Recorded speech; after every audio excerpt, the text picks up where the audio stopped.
अबे ये क्या हुआ?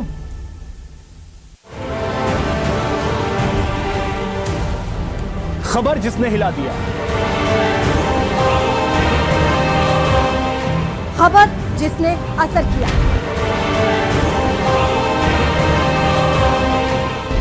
खबर तेरी मेरी, इसकी उसकी नहीं। खबर जिसमें मैं नहीं, हम हैं। खबर में दम है। स्वागत है आप सभी का। आपके साथ मैं हूं स्वप्निल। अगले आधे घंटे में बात होगी हर उस क्षेत्र की जिससे जुड़े हैं हम, कच्ची पगडंडियों की हलचलों से लेकर पक्की सियासत की गलियों तक। तो चलिए शुरू करते हैं। खबर में दम है।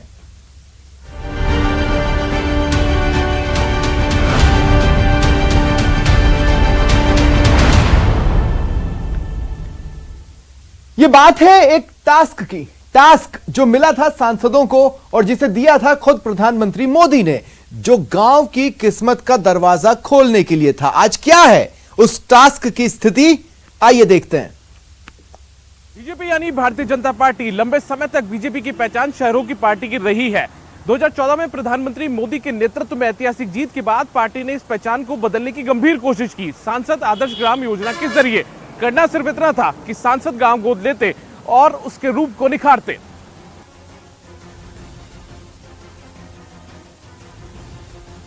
गांव यानी वो ठौर, वो ठिकाना जहां भारत बसता है, यानी आबादी की सबसे छोटी इकाई, जहां किसान रहता है और कहलाता है देश का अन्नदाता। आज तक इन गांव ने वादे देखे हैं और देखी है अपनी उपेक्षा। फिर एक बार गांव में उपेक्षा का दंश गहराया है। 2014 में सांसदों को 2 गांव गोद लेने थे। 2019 में पीएम ने सांसदों से 5 गांव गोद लेने की अपील की, लेकिन वो सियासतदाही क्या जिन पर अनदेखी के आरोप न लगे। मरुधरा के करीब 124 गांव आज भी इस इंतजार में है कि उनके अच्छे दिन आएंगे, पर उन्हें लाने वाला तो आ जाए।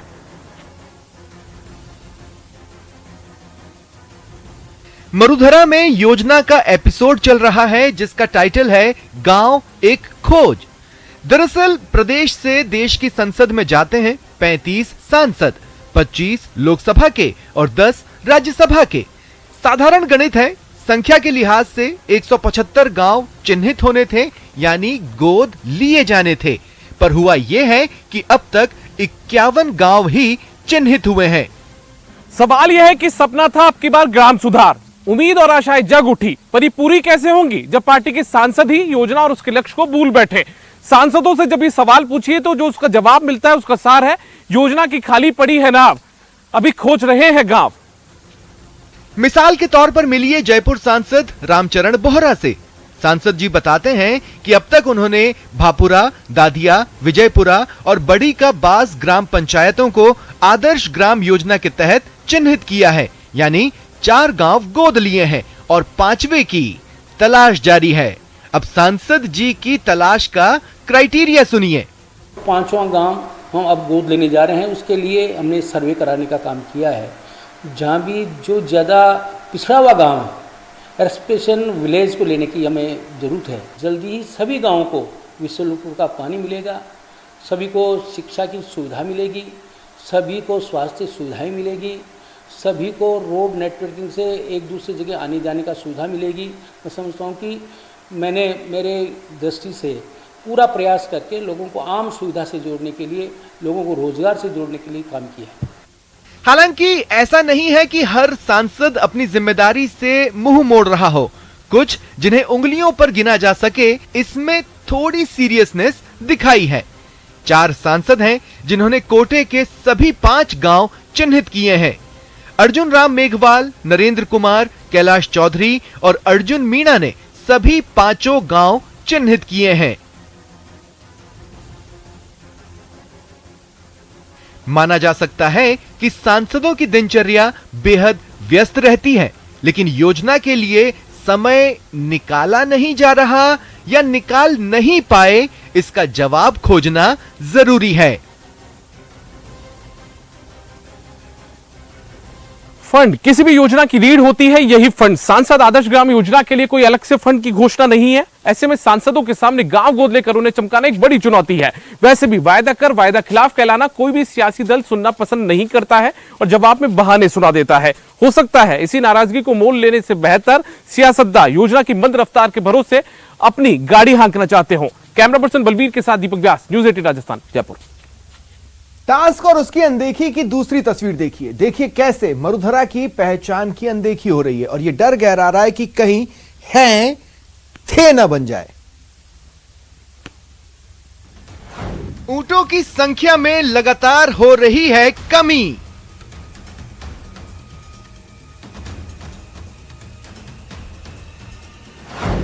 क्यों कम हो रहे हैं रेगिस्तान के जहाज?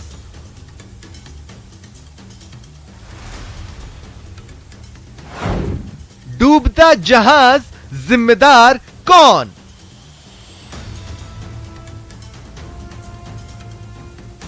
जब रोम जल रहा था तो नीरू बंसी बजा रहा था।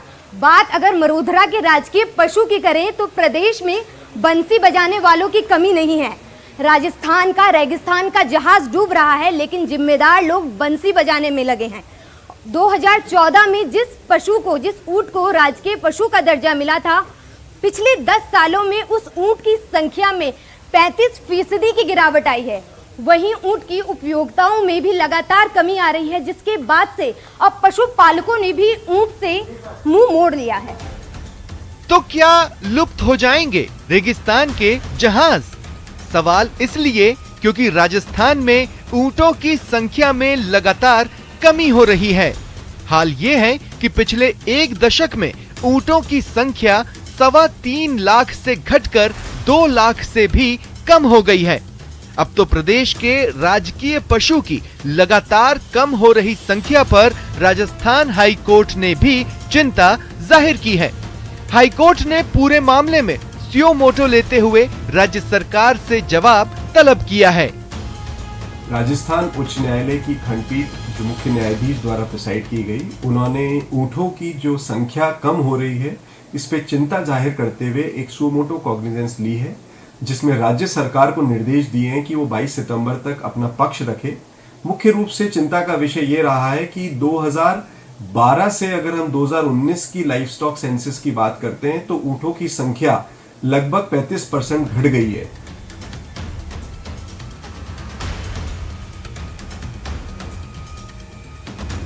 राजस्थान का जहाज कहे जाने वाले ऊंट की उपयोगिता क्या कम हुई? पशुपालकों ने इससे मुंह मोड़ना शुरू कर दिया। पिछले एक दशक में ऊंटों की संख्या में करीब 35% की कमी आई है, जो 3.26 लाख से घटकर 2 लाख से भी कम हो गई है। साल 1983 में करीब 7.5 लाख ऊंटों की संख्या थी, जो साल 2015 में 3.26 लाख हो गई। ऊंटों के संरक्षण के लिए कानून बनने के बाद साल 2019 में प्रदेश में रह गए मात्र 2.13 लाख ऊंट। साल 2021 में करीब 1.5 लाख ऊंट ही बचे हैं। कानून बनने के बाद लगातार ऊंटों की संख्या घट रही है। अरे एक टाइम में आज 20 साल पहला 20-25 साल पहला 50-200 ऊँट था। हमारा मुगवाड़ हुआ बाजू हो ऊँट था, हमारा पिताजी का 200 ऊँट था। सब यार भयो करना पड़े 50। एक जो सरकार ने कानून बनाया हुक्म अन हिसाब ऊँट खत्म हुए गया, मेला बंद कर दिया। सरकार हिसाब कोई शहर होनी हमारी मदद है कोनी और वो कानून रियो तो आज 5 साल फूटी आपने 2 साल तोड़ नहीं मरे। जब ऊंट को राजकीय पशु घोषित किया गया तो लगा मानो अब प्रदेश में ऊंटों के अच्छे दिन आएंगे, लेकिन ऊंटों के संरक्षण के लिए बनाए गए कानून के बाद से तो जैसे इसका अस्तित्व ही खतरे में पड़ गया। राजस्थान की आन बान शान रेगिस्तान का जहाज और मरुधरा की पहचान। दो लोगों की भीड़ है, एक जो इसके साथ फोटो खिंचवा रही है, दूसरा जो इसके लिए नीति निर्धारण कर रही है। सवाल यह है कि दोनों ही भीड़ फोटो खिंचाने के बाद अलग हो जाती हैं। मसला यह कि पशुपालक अगर 2 वक्त की रोटी नहीं जुगाड़ पाएगा तो कैसे इस नीति का बोझ उठा पाएगा? तो सरकार इस रेगिस्तान के जहाज को बचाएगी या फिर बंसी बजाएगी? यही समझा रहे हैं जयपुर से सचिन। नीति और नियम सवालों में है और यही सवाल खाकी को भी घेर रहे हैं। वजह है एक लीक्ड ऑडियो और जिस तरह से कई नपे हैं उससे यह लग रहा है कि खबर में दम तो है। सुना तो होगा ही, कहीं गाड़ी पलट जाती है तो कहीं अपराधी पुलिस की गिरफ्त से भाग जाता है। इस दौरान अपराधी पुलिस के ऊपर फायरिंग भी कर देता है और जवाबी कार्रवाई में मारा जाता है। यह एनकाउंटर की सेट स्टोरी, लेकिन नागौर वाले मामले में एनकाउंटर की स्टोरी फिक्स होने से पहले ही लीक हो गई, जिससे जिम्मेदारी दी गई थी। एसपी साहब का हवाला भी दिया गया था, उसकी हिम्मत ने साथ नहीं दिया। नतीजा ये रहा कि एनकाउंटर की ये स्क्रिप्ट ऑडियो के रूप में पुलिस की साख के ऊपर आकर गिरी। ऑडियो बम से पुलिस महकमे में खलबली।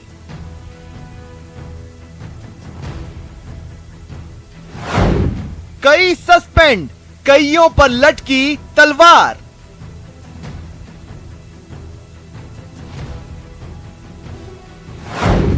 वायरल ऑडियो से लीक हुई खाकी की सेट स्टोरी।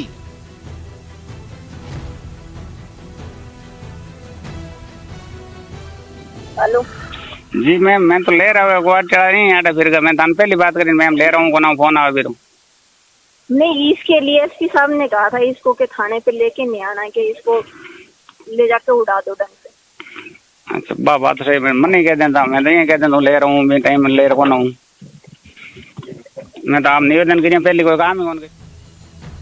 और ये ऑडियो जब वायरल हुआ तो सवाल सीधे सीधे पुलिस की साख पर उठे। पुलिस महकमे में हड़कंप मच गया।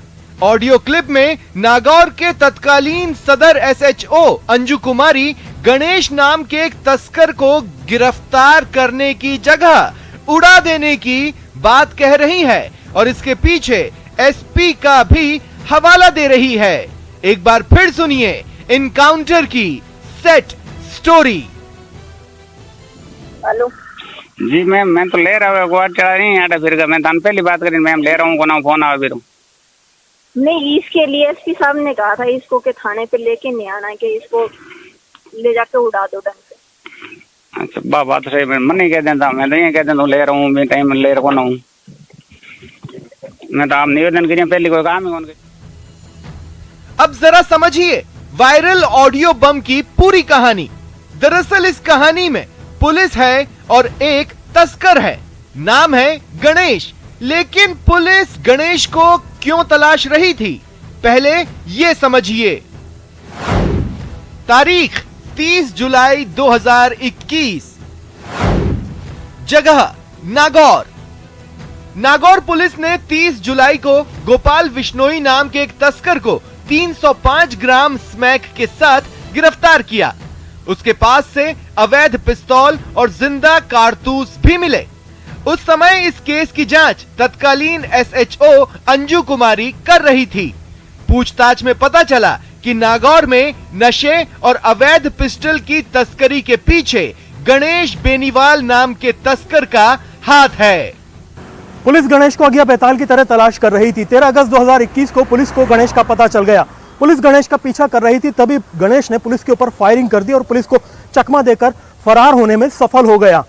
पुलिस ने कई टीमों का गठन किया और तभी तस्कर गणेश ने पुलिस के सदर थाना आसूचना अधिकारी भंवर बुर्री को संपर्क किया ताकि वो सरेंडर कर सके। जी मैम। क्या कह रहा था? फोन आया था, सुनते उसका। वो आज ले रहा हूँ मैम, 1 घंटे पर मैम आए। गणेश को ले रहा हूँ, पौन घंटे आधे घंटे पौन घंटे मैम आए। आवाज ही नहीं आ रही, क्या कह रहा है ढंग से बोल। गणेश आ गया, उसको लेके आ रहा हूँ आधे घंटे में आपके पास। लेके आ रहे हो उसके पास? हो गया आप तो गया क्या, झूठ बोल रहा है? तो मैं था झूठ क्या बोलूं, परसों तान पूरी बात बताई, झूठ बोलना हम काम ही कौन। तो तुम्हारे साथ है क्या वो? बिल्कुल देर आ रही हूँ, रास्ते में हूँ। ठीक है, किधर की कहाँ पहुँचा अभी, कितने टाइम लगेगी? आधा घंटे तक नाम। ठीक है, तो मैं फिर वो थाने जाऊँ क्या?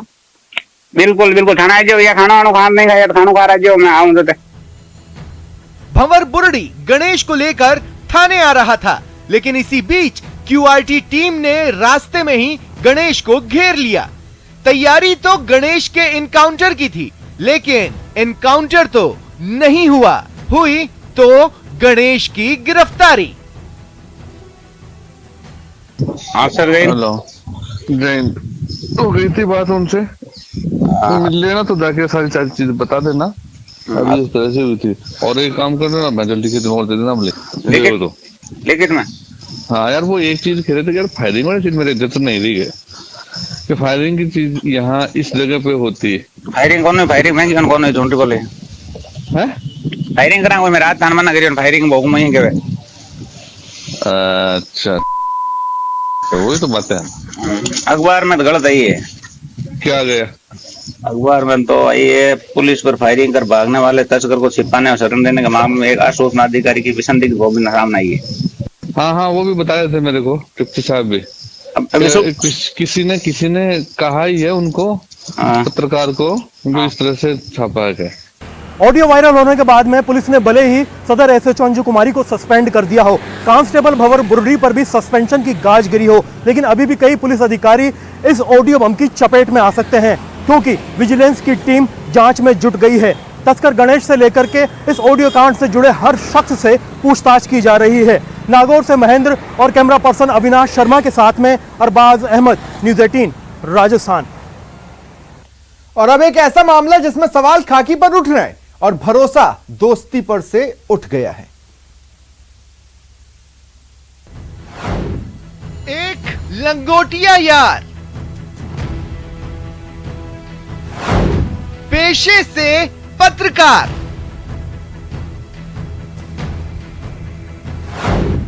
करता था गंदा व्यापार,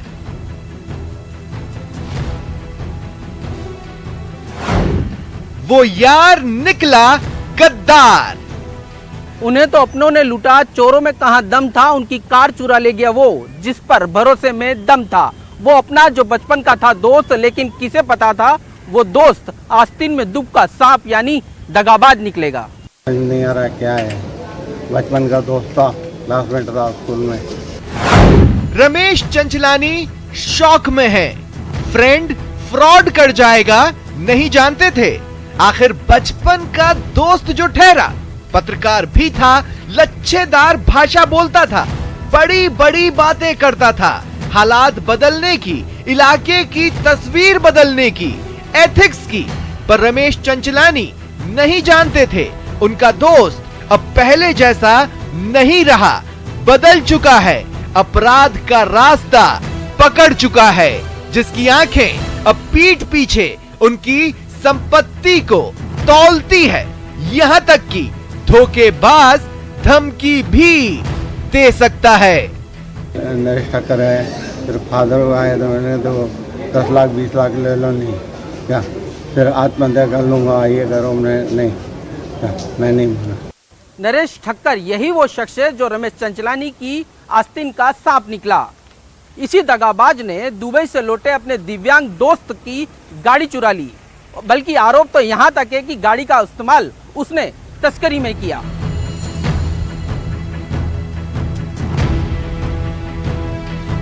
रमेश चंचलानी ने मामला दर्ज कराया, लेकिन पुलिस उनकी समस्या के समाधान के लिए फुर्सत नहीं निकाल पाई। जब रमेश चंचलानी ने खुद हाथ पैर मारे तो एक टोल नाके के फुटेज ने मामला पानी की तरह साफ कर दिया, और तब पुलिस ने गुड वर्क दिखाने की सहमत उठाई। ये जो कार है ये 19 तारीख को सिंहपुर टोल और जो मावली टोल होते हुए आगे गई है, उस समय नरेश ठक्कर नाम का व्यक्ति इस कार को लेकर गया है। तो ये स्पष्ट हुआ कि नरेश ठक्कर द्वारा ये कार चुराई गई तथा अपने कब्जे में रखी थी, आगे ले जाकर इसने कार को कहीं छिपाया या किसी को दिया। कार 15 तारीख को चोरी हुई, शातिर नरेश ठक्कर ने इसका रंग रोगन बदलने का जतन किया। 19 तारीख को रमेश चंचलानी को सुराग मिला। अब पुलिस ये पता लगाने की कोशिश कर रही है कि आखिर 4 दिन कार का रमेश ठक्कर ने क्या इस्तेमाल किया।